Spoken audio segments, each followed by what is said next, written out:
My theme over the 2 years has been about masculinity and grief and loss and crisis. I've been working on photography this term. I've also continued with my filmmaking, and the sound module has been very helpful for that. I've been using Adobe Premiere Pro and also Audition to use sound effects, make soundscapes, and work towards my final show, the piece for the Denset, which will be a film. I'm hoping that the cohort of artists who we've been working together since the beginning of this course, October 2019, can all appear in the film in some way to underline the collaborative nature of this course and the first year of the Margate School. For the photography module, I took photos both analogue and digital. They centred around the headdresses I'd made for the sculpture module in the first year, and also masculinity as a mask as a project which was evolving. This involves artists and also self-selected members of the LGBT community putting on masks and headdresses. At the intersection of the methodologies of narrative inquiry, phenomenology, and autoethnographic soul-searching, my body of visual artwork has been created over the last 2 years to answer the question, why does human grief search for the fictitious beatific masculine patriarch as a protector, guide, leader and saviour? I have reviewed post-structuralist film theory and find this school useful when considering the patriarchal archetypes often portrayed in mainstream cinema. My specialisms include production, editing and publishing in my art practice, which lend themselves to the linguistic and semiotic inquiry. Foucault's argument surrounding power as an everyday socialised and embodied phenomenon, so that norms can be so embedded as to be beyond our perception, causing us to discipline ourselves without any willful coercion from others, has helped me to put my own experience of my place in society into context.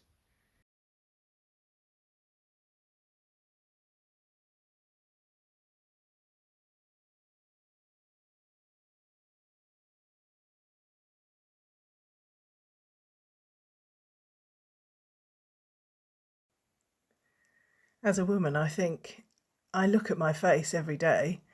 I feel I owe it to other people to have a look at myself in the mirror before I go out of the house. Make sure that the way I appear is acceptable.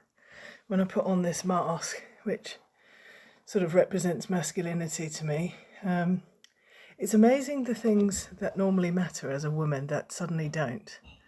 Suddenly my features and them being made to look attractive or appealing, pretty, delicate, all of that goes away. And suddenly I feel a little taller and a little more imposing, and perhaps my walk is different, my gait. And were I to walk down the street with this mask on, I think I might be quite sinister or scary to people. And I wonder if that might be part of the experience of masculinity as well, being seen as a threat.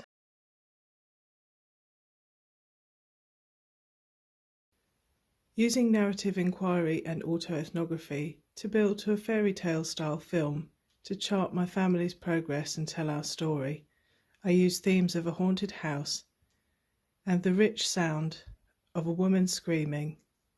I made use of soundscape theory and also the concept of a soundtrack, using keynote sounds.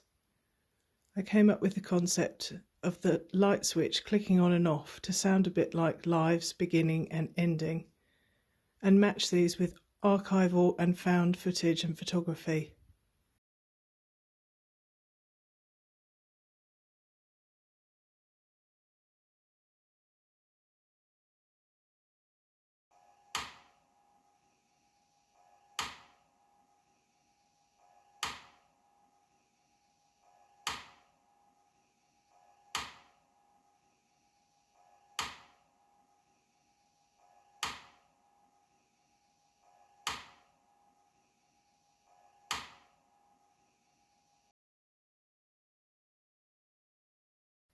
I'm referencing a number of visual artists who deal with grief, childhood, fairy tale archetypes, such as John Bauer. As a family, we had some upsetting experiences when my brother passed away due to an accident when he was 18. As a family, we had to travel to see his body in the Chapel of Rest. I was struck by a powerful intuitive knowledge that his body belonged to my mother as she had given birth to him. I was consumed with the sound of primal grieving that my mother made when she first saw her child dead, a sound that had been eerily foreshadowed by a theatrical production I had seen years before and had been unable to get out of my mind. I have transcribed some of this work in my ghost print book of illustrations using lino cutting in a fairy tale style, and the graphic novel in the style of a silent film entitled In the Absence of Audrey. I have made a study of photos of my family home that now stands empty, and I have created a soundscape using the rich primal sound of a woman screaming, and manipulated the sound to make it distorted with echoes as if being performed in a lonely, empty, haunted house to convey some of these themes.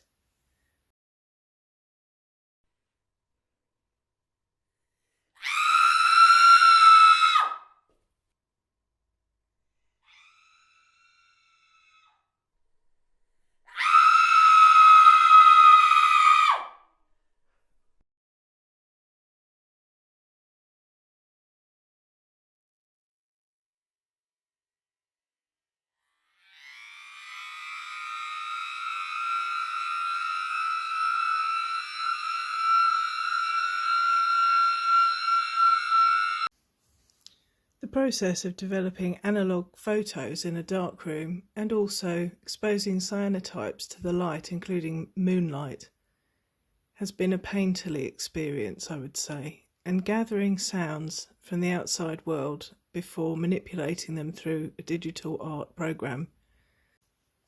The connection between light and photography and cyanotypes leads naturally onto film, and film to me is light playing across a surface, and it can be encountered in a strange place, a juxtaposition with a different environment, and the same is true of the sound of a film.